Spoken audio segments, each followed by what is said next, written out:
नमस्कार शेतकरी बंधूंनो, मी बापू बिटगर मराठी दरबार या आपल्या यूट्यूब चॅनलमध्ये आपले मनापासून स्वागत आहे। तर बघा, मुख्यमंत्री माझी लाडकी बहीण योजनेसंदर्भात एक आता महत्त्वाची अशी अपडेट या विभागातून येत आहे।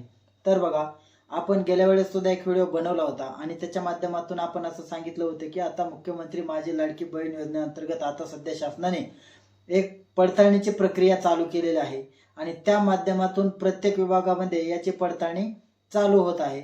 आणि या पडताळणीमध्ये जे काही अर्ज अपात्र ठरतील किंवा पात्र ठरतील तर त्यानुसार त्यांची विभागणी करून अपात्र झालेले अर्ज बाद करण्यात येणार आहेत।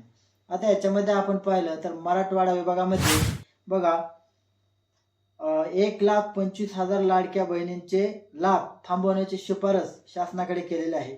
म्हणजे बघा, आपण पाहिले तर मराठवाड्यात 8 जिल्हे येतात आणि त्याच्यामुळे त्या ठिकाणी आकडा सुद्धा हा मोठा आलेला आहे। आता बघा, आपण पाहिलं तर एकाच घरात 2 पेक्षा अधिक लाडक्या बहिणी असलेले 4,09,072 अर्ज तपासले आहेत। म्हणजे हे मराठवाडा विभागात चालू आहे। आता त्यामध्ये 65 वर्ष पूर्ण असून देखील लाभ घेणाऱ्या 40,228 महिला या अपात्र करण्याची शिफारस केलेली आहे।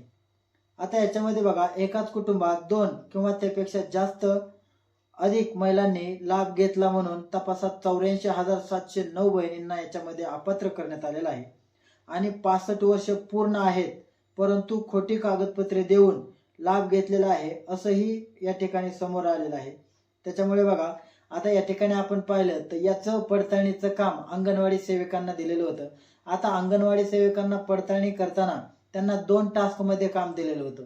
एका टास्कमध्ये त्यांना असं काम दिलेलं होतं की 65 वर्षे वय पूर्ण झालेले आहेत परंतु ज्यांना लाभ भेटत आहे असे अर्ज बाद करणे, अशा अर्जाची पडताळणी करणे।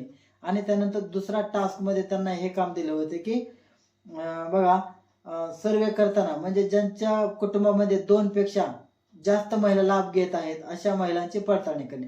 आता एका कुटुंबात 2 लाभ घेतात यासाठी बघा, रेशन कार्ड हे महत्त्वाचं कागदपत्र पुरावा म्हणून ग्राह्य धरलं जाणार आहे। एकाच रेशन कार्ड मध्ये जर 2 महिलांपेक्षा जास्त महिला लाभ घेत असतील तर त्या महिलांचा लाभ बंद होणार आहे। त्याच्यामुळे बघा, या ठिकाणी आपण एकाच विभागात पाहिलं तर 1,34,000 अर्ज रद्द करण्याची शिफारस केलेली आहे। त्याच्यामुळे लवकरच सर्व विभागाची ही आकडेवारी समोर येईलच आणि लाडक्या बहिणी ज्या अपात्र असतील त्यांचे अर्ज बाद करण्यात येणार आहे। धन्यवाद।